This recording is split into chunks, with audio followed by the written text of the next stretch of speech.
Three equation of motion को solve करते हैं। तो यहाँ पर equation of motion by the हमने ग्राफिकल मेथड लिया। लास्ट वीडियो में भी हमने डिस्कस किया था कि ओ से लेकर सी तक अगर हमने टी लिया है तो ए से लेकर डी तक भी हमारा टी रहेगा, क्योंकि अपोजिट साइड इक्वल होती है एक रेक्टेंगल में। तो नीचे वाला पोर्शन एक रेक्टेंगल बन गई, ये यू है तो ये भी यू आएगा। ये टोटल पोर्शन भी है फाइनल वेलोसिटी, और इसका लोवेस्ट पोर्शन जो है वो यू है इनिशियल वेलोसिटी। अगर मुझे अपर पोर्शन निकालना है तो टोटल वी में से इस नीचे वाले को हटा दो, यानी कि v में से u को हटा दो, क्या बचेगा v माइनस u। अब हम सबसे पहले इक्वेशन लेके चले एक्सेलरेशन a किसके इक्वल आता है, change in velocity, final velocity v minus initial velocity u divided by time t। Cross multiply हमने की तो v माइनस यू इक्वल आया हमारा a इंटू टी के। ये हो गई हमारी first equation of motion. u यहाँ पर नेगेटिव है, सेकेंड साइड क्या हो जाएगा पॉजिटिव, तो v is equal to u plus a t. Equation for the position time relation निकाले तो s किसके इक्वल आता है हमारा, यहाँ पर दो फिगर हैं, एक तो ट्रायंगल और दूसरी क्या है रेक्टेंगल है। तो हम क्या लगाएंगे, area of rectangle plus area of triangle.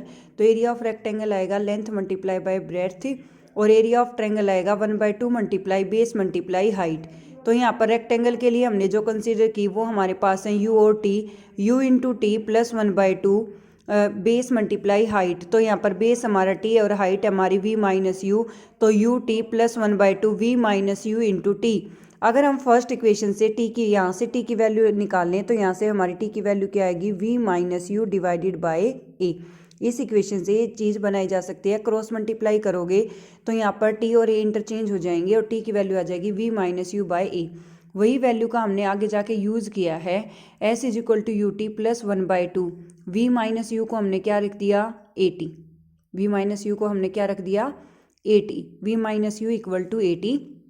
तो 1/2 80 इंटू टी, तो टी का क्या हो गया स्केयर। तो इक्वेशन आ जाएगी s equal to u t plus 1/2 80 square. I repeat it again. सबसे पहले हमने कंसिडर की एक्सेलरेशन जो कि इक्वल आएगी change in velocity by time के, यानी कि v minus u divided bye T के। उसके बाद हम निकालेंगे एस क्या होगा हमारा area of rectangle plus area of triangle. Area of rectangle हमने निकाला एल मल्टीप्लाई बी, यानी कि लेंथ मल्टीप्लाई ब्रेड्थ, और एरिया ऑफ ट्रायंगल लगाया हमने 1/2 मल्टीप्लाई बेस मल्टीप्लाई हाइट। तो यहाँ पर बेस हो गया हमारा टी और हाइट होगी v माइनस यू, और v माइनस यू की फर्स्ट इक्वेशन से वैल्यू क्या रख सकते हैं ए टी। तो v माइनस यू की जगह हमने ए टी रख दिया इंटू टी, तो ए टी का हो गया स्केयर। यही हमारी सेकेंड इक्वेशन थी।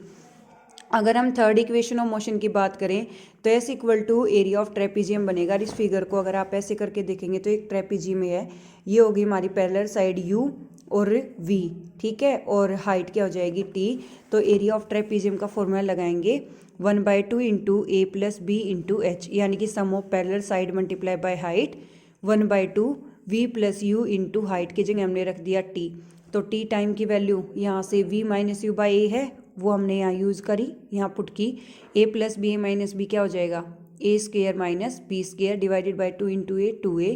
अब ये 2a यहाँ डिवाइड है तो s के साथ क्या जाएगा multiply 2as equal to v square minus u square. Next topic है यूनिफॉर्म सर्कुलर मोशन। यूनिफॉर्म का मतलब है जो इक्वल डिस्टेंस को कवर किया जाए इक्वल टाइम में। When A object moves in a circular path with the uniform speed it's motion is called uniform circular motion. और सर्कमफेरेंस ऑफ सर्कल 2πr होता है, तो स्पीड किसके इक्वल आती है डिस्टेंस ओवर टाइम के। तो डिस्टेंस सर्कल में क्या आएगा सर्कमफेरेंस, यानी कि 2πr डिवाइडेड बाय टाइम क्या आ जाएगा टी। और डायमीटर एक सर्कल की सबसे लॉन्गेस्ट कोड मानी जाती है, और डायमीटर होता है 2 time of radius. Thank you so much for watching. For more videos like share and subscribe.